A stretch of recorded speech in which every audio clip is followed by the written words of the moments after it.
Welcome to Reading with Nana, and hello again to my returning friends.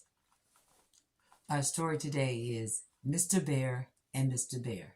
The author or the writer is Frances Thomas, and the pictures are done by Ruth Brown.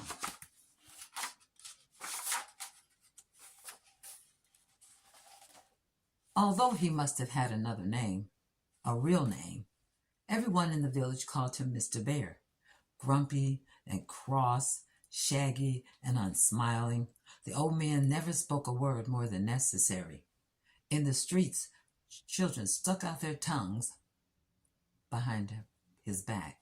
He didn't seem to notice. Once, long ago, Mr. Bear had been as friendly as anybody else, but sad things had happened to him, and he had forgotten how to be happy. For many years, the old man had lived all alone in a big house on the hill. Behind the house was a large garden, and around it a high wall.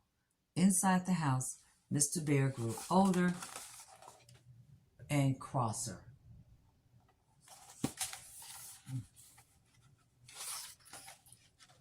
One day, Mr. Bear had to do an errand in town. He meant to come and go quickly as he could, but it was a carnival day, and the crowds of people pushed him this way and that.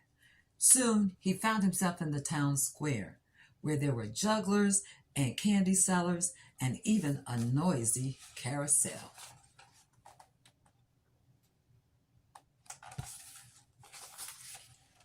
At the carnival was a red-haired man who held a stick and a chain.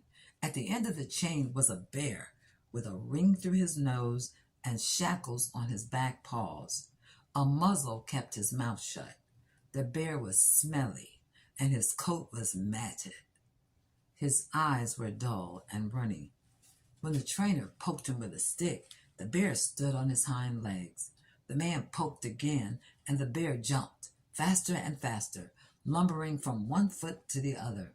He appeared to be dancing, and all the people laughed and clapped.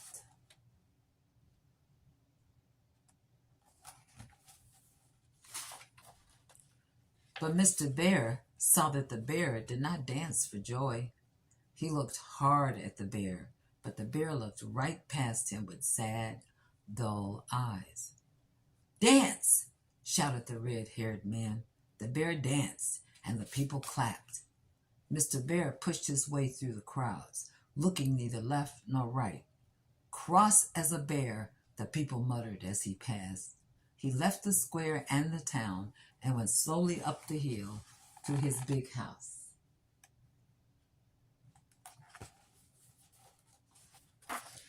That night, Mr. Bear could not sleep. He did not think of the jugglers or the carousel, but he remembered the bear with the sad, dull eyes. Then he sat up in bed. His brow was furrowed. He suddenly had an idea.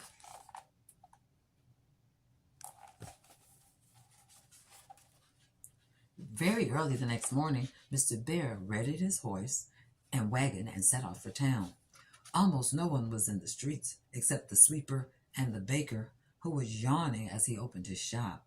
The wagons and the tents, the candy sellers and the carousel were all gone. Mr. Bear saw a young girl carrying water. "Which way did the carnival go?" he asked. "That way," she replied, pointing. Mr. Bear did not thank her. He clucked his tongue to his horse, and the wagon pulled away. "Cross as a bear," the little girl thought. She shook her head.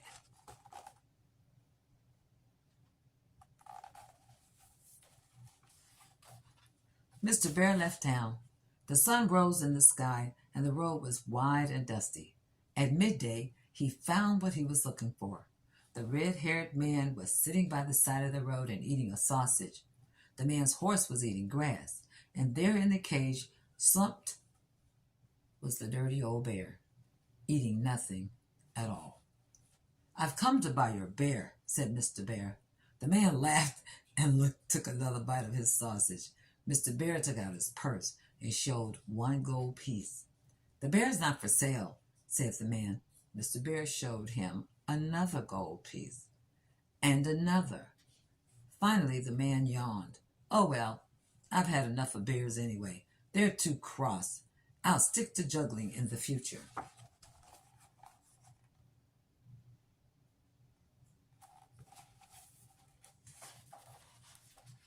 The man took the gold pieces, and he and Mr. Bear lifted the creaking wooden cage onto the wagon. The bear growled.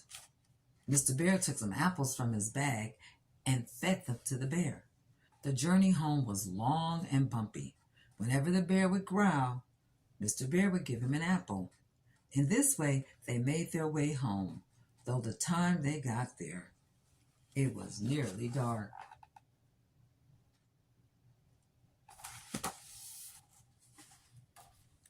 That night, the bear slept soundly in Mr. Bear's woods. Mr. Bear had given him a sleeping potion mixed in a bowl of water. While the bear slept, Mr. Bear removed the shackles and the muzzle. He took off the chain. He chopped up the cage and burned it. Meanwhile, the bear dreamed.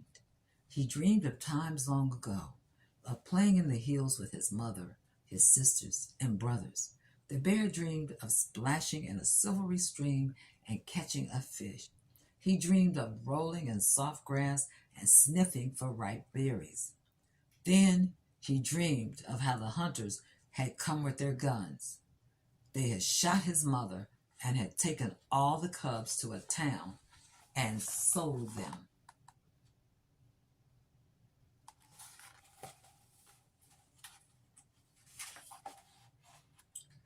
When the bear remembered this, he woke with an angry growl.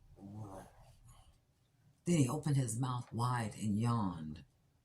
He lifted up his head and stretched.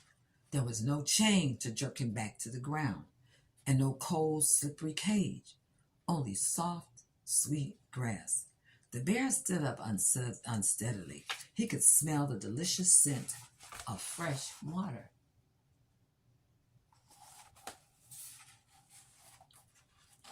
The bear took one step, then another.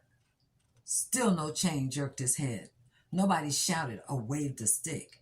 Into the stream he lumbered, slowly at first, then plunging in right up to his shoulders. Cold water ran over his dry, matted fur and down his burning throat.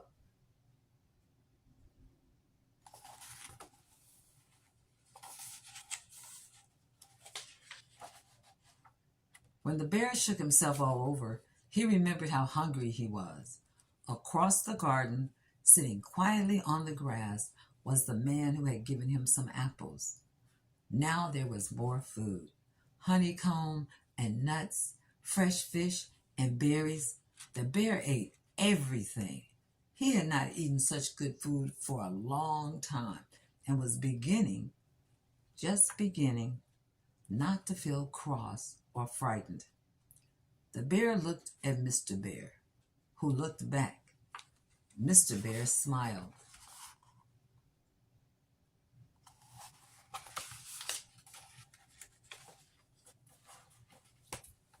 And that's the end of our story, The Bear and Mr. Bear. Click like or subscribe. Until next time.